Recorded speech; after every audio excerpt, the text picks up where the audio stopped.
Welcome to Fairy Tale Access, where the head fairy's quest is to prove that fairy tales do exist in actual time rather than once upon a time. Together, we will unravel the heroes, young and old, who turn dreams into reality. These are the people who still believe in happily ever after.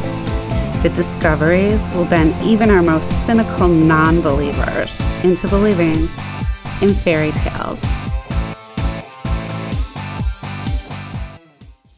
Hi, welcome to Fairy Tale Access. Today, I'm excited to introduce you to an up-and-coming author, Poppy Kuroki, with a Black Diamond novel called Oath. From Japan by Skype, thank you for joining us. Hi, thanks for having me. My pleasure. Poppy, is this your first novel? My first published novel, yes. I also have a novelette out. So it's only 15,000 words, the other one, so it doesn't quite count as a novel. How long did it take you to write The Oath? About 1 year. I was actually in a writer's group. I used to travel to East Tokyo like every Friday to write it. So I thank that group really for making that happen. It's fantastic. So tell us a little bit about the layout, including the Ballad of Four, how this all came together, where you came up with the idea of the balance in the book. Is it based on mythology or religion? Can you just give us an overview that encompasses those areas? Sure. It didn't really come from mythology. I really liked the idea of having goddesses and the idea of like an equal. So of course, I live in Japan and they have a lot of superstition in numbers and stuff. So I wanted to have like a lucky number, I guess, like based on religion. Obviously, that number is 4, which is actually an unlucky number in Japan, but it's like the balance number in Oath. And of course, they, again, maybe from Japanese culture, they have a god for everything, right? Like a god of this and a god of that. So the 4 goddesses in the balance, nature, water, the sun, and death, all kind of represent their own little area, I suppose. So I wanted something a bit different rather than just like one almighty god or whatever. It's exceptionally different. It's so enjoyable to read. I couldn't put it down. Thank you. I really loved it. I love the forgiveness aspect, how women are in charge. Hell yeah. How did you come up with that aspect? I really liked Rebecca Ross's book. I don't know if you've read it, The Queen's Rising. And that had a very, the world was kind of ruled by women. Like, it was an unlucky family if they had no daughters and stuff. And that influenced me a little bit. I wanted to have a world ruled by women, but also show the, not problems, but the drawbacks of that too. I'm writing origin stories. I'm nearly finished Rhoda, the origin story for Rhoda, and it kind of highlights the problem with having a one-sided society as well. So I wanted to explore all possibilities of that. That was really well done. I love the way you developed the world, showed those kind of conflicts, like escaping one extreme only to go into another. A few people have said I put the main character Colette through way too much. It's kind of a rough ride for her, isn't it? It's definitely a rough ride. But you kept cheering her on and you wanted to see how it would come out. I think that's what kept us tuned in to the end, even though, we were disturbed at how much this poor character went through. It was overcoming the obstacles, making those choices between right and wrong and, finding out who family was and knowing when you had to pull away and make choices. Right. I'm so glad that you enjoyed it. Really nice to hear. Thank you. No, it's really good. I can't see what are you up to next? Is this going to be a series? Some people have asked about a sequel, but I tend to write standalones. But a sequel could be, I've got some ideas for a sequel, but right now I'm going to write origin stories for each of the assassin characters. So Rhoda's coming first. That's going to be free to read. And maybe Langley next, and then see what character fans would want to hear from. I've also got a totally different story in the works too, which should be coming out next year. Oh, fantastic. Does Colette make it into any of the other books? She'll be either the main character or the side character of the next book, but she'll definitely be there. Her story's not quite over yet. Oh, are you going to do anything else to her, or does she find some peace? Let's find out. Fine, no spoilers. But a chance at a better life, but at what cost, was the byline you put on the books. So can you explain a little bit of how that comes into play? So I actually had a completely different byline originally, but it was a bit too edgy, like it was something along the lines of she used to steal to survive and now she kills to live, or something like that. But I actually asked my friend about it, like, she'd read it, and I was like, I'm really struggling with a good byline that's not too in your face. And she actually was the one who suggested it, and I reworded it slightly and was like, this is actually way better than the one I had. So I have Clara to thank for that.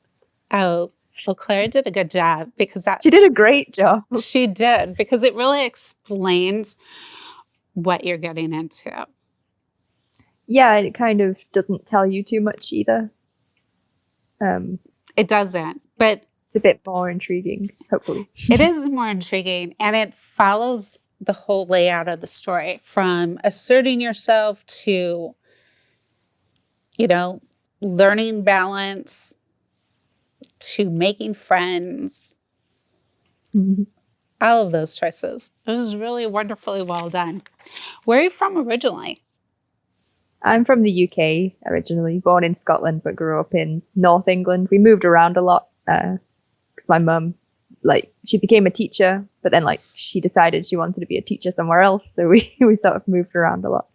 That's why my accent's kind of not very regional. Mm-hmm.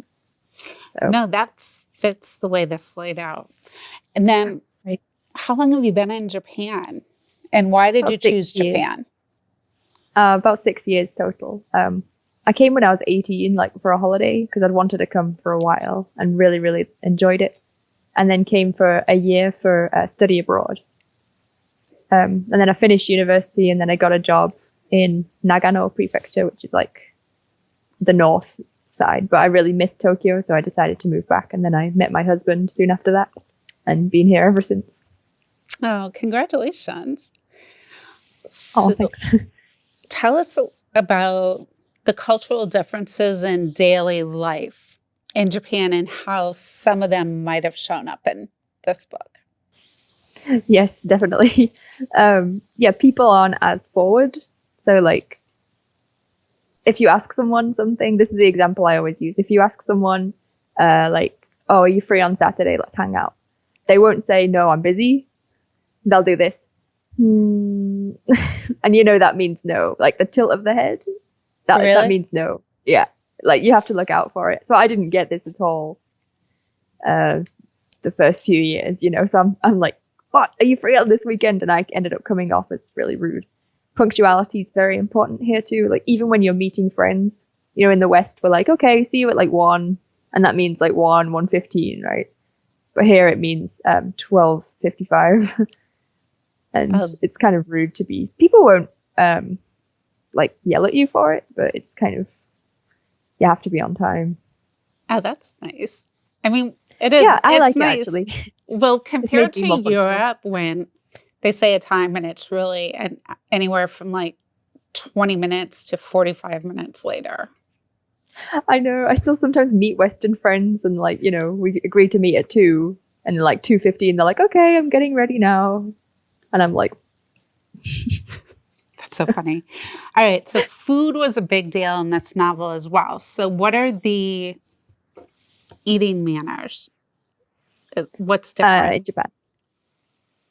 Of course, they use chopsticks here, right? And, we say elbows off the table in the West. Mm-hmm.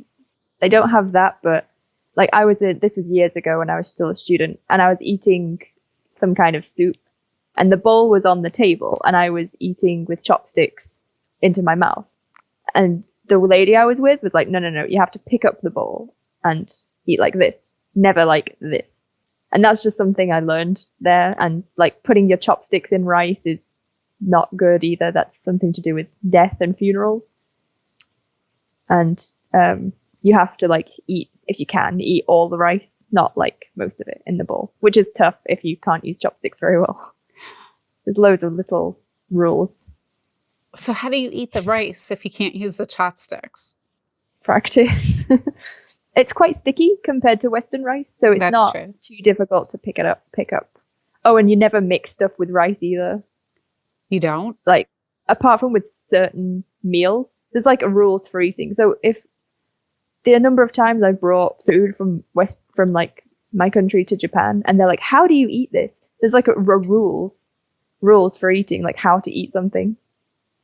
So it's like, you eat it how you want. And they're like, what? No, tell me how to eat it. Like, everything's got rules here. Even kids, like when I'm teaching, they're like, how do I color this? And it's like, however you want. I'm like, yeah, but where do I start? It's like, wherever you want. And they really need like guidance on, not because they don't know, but because they think there's got to be a right way and a wrong way, and they want to get it right. It's really structured and organized. Oh, it sounds like it. But yeah, you asked how it's to do with the book, right? And yeah, I used a lot of like Collette's kind of culture shock, moving from Edrona to Ranai. People are more. Oh, go ahead. Oh, sorry. People are, not less honest, but they kind of keep their real thoughts to themselves, right? And they dress differently. They're slimmer. A lot of that was from me moving to Japan and everything being so different. Okay. But if you moved from the UK, Scotland, was there any mannerisms or behaviors that you took for granted that were considered rude in that country? Things that I was doing without realizing I was being rude, you mean? Right. It's been a while since I moved here now, so because I'll go home and I'll like unconsciously bow to someone and not even realize, and people are like, what are you doing? They think I'm being like obnoxious, like, oh, I live in Japan, but it's not like that. It's completely unconscious now. I guess like talking loudly in public, like even on the train, like you have to be quiet. Oh, really? So people are like, oh, noisy foreigners, and people aren't being noisy on purpose. You're just talking at your regular volume, right? But you have to kind of. The concept is like, don't disturb the group. Nobody wants to hear your private conversation. Like talking on the phone in public, especially on the train, is quite rude as well. So they have this like group mindset rather than individualist. It's quite different. Sounds nice though. Yeah, it's quite peaceful. That's why confrontations don't happen that much, because people are naturally shy, I guess, naturally good-natured, good-mannered. And obviously I've lived here for a while now, so it's kind of rubbed off on me.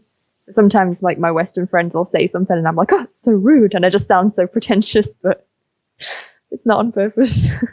That's funny. So dealing with coronavirus, how's it been in Japan? Compared to the rest of the world, not that bad. We wear masks anyway, right? So it wasn't a big, it wasn't weird for us to start wearing. Like everyone wears a mask outside now. Like you'll rarely see anyone without one. So you wore a mask before? Yeah, people wore them if they had a cold and they didn't want to spread it, or pregnant women wore them like all the time so they didn't catch stuff. Like, or if they had a cough or something, they'd wear one. So it wasn't a big, like I said, big change for us to start wearing them every day rather than when we were sick, which is good. Also back to the group dynamic, like, they said, okay, we have a big elderly population, right? So everyone's got like a grandfather or a grandma or whatever, who are susceptible to the virus. So people have been behaving themselves quite well. We never actually had a proper lockdown. We had a please stay home if you can, but not like an enforced one. But the cases have gone up a lot in the last week. So I'm not sure what's going to happen in the future. Oh, that's true. It has spiked around the world. Right. But moving on to holidays. So is Christmas a big celebration in Japan? Yeah, everyone eats chicken. They eat chicken for Christmas? They go to KFC. They go. KFC's it's really crowded at KFC. Like all the KFCs are full at Christmas time because I think they had some marketing campaign a few years ago and it stuck. You can't really get turkey here, so chicken's easier to come by. They have really beautiful illumination displays as well. Like you can see Disney themed or just loads of. There's always a nice place to go with your boyfriend or with your friends. Christmas is like a romantic time in Japan. You don't spend it with your family, really. It's a time to spend with your boyfriend or girlfriend or husband or wife. So it's quite different. And it's not a holiday here either. Just a colorful time of year. Yes. It's fun. I mean, they have like Santa Claus and gifts and stuff. It's like a mishmash of Western Christmas and entirely different Christmas. New Year's bigger. What are some holidays that are just for Japan that we probably wouldn't know about? And how are they celebrated? They have loads of national holidays, and you know the kind where you're like, oh, it's a long weekend this weekend, and nobody really knows or cares. You know, it's like, oh, it's Marine Day. What's Marine Day? I don't know, but it's a day off. But they have Golden Week in the end of April, which is like 3 or 4 days off that everyone enjoys. And there's Obon Week in August, which is focusing on your ancestors. So people generally go home. So Tokyo is dead in that time because everyone goes back to their home cities to spend time with their families and visit the grave and clean the grave and pray and stuff. But everyone likes it because it's like 3 or 4 days off. They're the two biggest ones. And New Year as well is the holiday. Oh, nice. What are your favorite things to do there during each season? So, for instance, like spring, we think of cherry blossoms. Yes, of course. Yeah. Sorry, yes. Spring, yeah, cherry blossoms, of course. They don't last very long. People usually go for what's it called? Hanami. Have you heard of Hanami? So hana means flower, mi means look. So people will get like a picnic and sit under the cherry blossoms and get drunk and watch the leaves fall. But that's like a 3 or 4 day window, right, where all the petals are falling, and they take lots of pictures.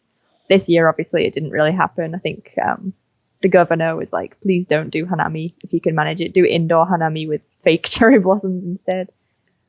Summer, I don't like summer very much. It's really humid and cloudy. But that's good if you want to hike Mount Fuji. That's the only season you're allowed to now. They've outlawed it. They've kind of banned it on other seasons because too many hikers were dying. But they're not really going to enforce it if you go. Have you climbed Mount Fuji? I haven't. It's always one of those things I keep saying, I'll do it this year, and then don't. Oh, it's like one of those things in your backyard that you know you can get to, but you just keep putting it off. That's the thing. Yeah, maybe if my brothers make it over next year, we'll go. But I heard it's really good. Like it actually sometimes gets busy on the mountain because so many people go in the summer. How long did it take you to learn the language? I studied it at university. I can speak it well enough for like a conversation. Like I could probably do this conversation in Japanese, but my reading is still pretty bad. Kanji just doesn't stick in my brain. So it must be hard. What about stereotypes?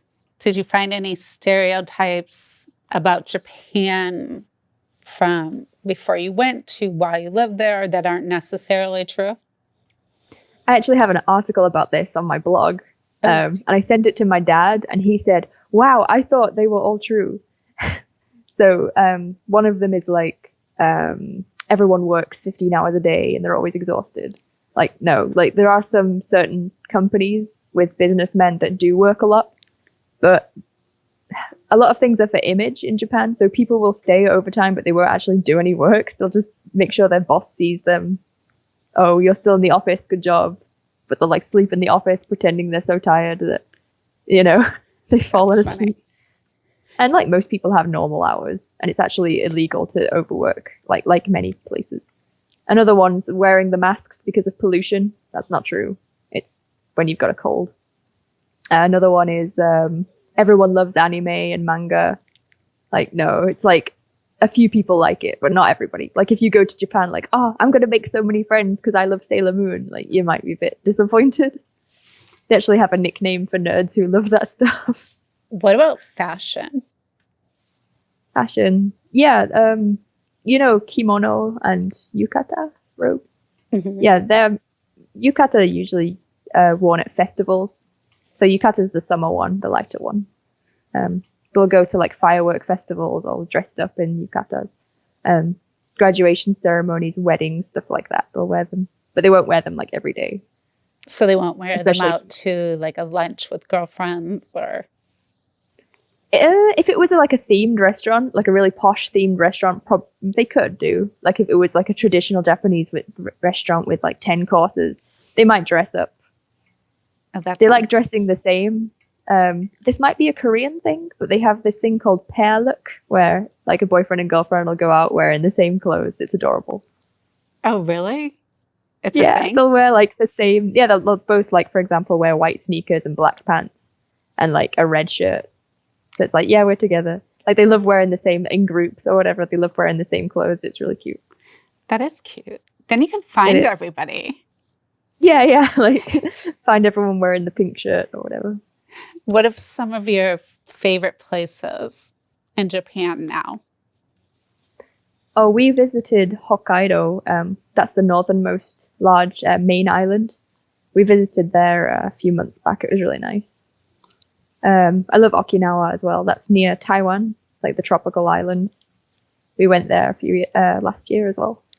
And of course, Tokyo is always going to have a special place in my heart too. Like, it's so big, but the crime's low. It's clean. There's a train every 3 minutes. It's great. I love it there.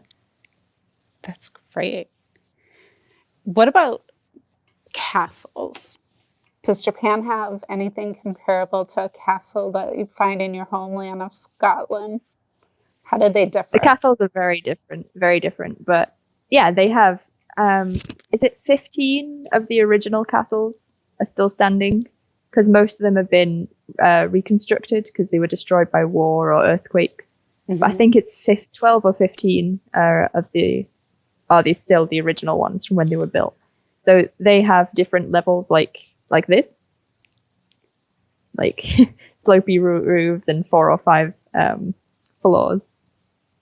There are some that have just been built purely for tourism, like Atami Castle. Mm-hmm. That was never a castle for war samurai or anything. They were just built for tourists. But they're really fun to visit. I love them. Oh, that's great. So your next books that are coming out, what are your inspirations? And do they all have similar dark themes like this one wove through? I've been very stressed out when I was writing Oath. Like, I remember thinking I didn't care anymore. I wasn't going to pull any punches anymore. Like, I just wrote all the darkest stuff I can. Like, the scene in the alley, that was the first scene I wrote from it. Really? I wasn't in a bad mood, but I was in like a vicious mood, and I was just like, I'm going to write like the most vicious scene I could, So was the main character an enemy of yours in real life? This is why you dragged her through the mud. No, bless her. No, she's not based on anyone. My other story, A Bard's Lament, that's quite dark too, but it's a bittersweet ending, I would say. A lot of people have liked that story. And the one I'm working on now is not as depressing. It's more fun, adventure. It's got 2 main characters and 1 chapters from each of their point of view, so that's a really fun challenge. I'm like loving writing that, but I have to finish Rhoda first. So hopefully I'll be able to get back onto that steampunk one as soon as possible. Oh, that sounds like it'll be fun. I didn't find the book depressing, though. I don't think it's a good adjective for it. I found it exhilarating because she was able to overcome things and you were able to put things in perspective. That she was up to the challenges she faced, even though she kept getting knocked down. it really gave you hope. And the ending, I thought, really tied things together and gave you hope. You know, that you can bounce back from a lot of different things. Yeah, I really, yeah, I don't like books that have zero hope in them. You know what I mean? Like zero, that just make you feel like drained and like, I'm glad that you didn't find it too, yeah, depressing, I guess. I found it dark, but not depressing. Dark, yeah, dark for sure. Depressing isn't one of the verbs that really fits this. Oh, good. I'm glad about that. Honestly, that's good. I'm happy to hear that. Yeah, dark is a good one. Maybe not depressing. Yeah. It was so much fun to read that. It's like so many things that happen, you know, like while tragic, there's just so many things that made you feel like, yeah, like a vicious, yeah.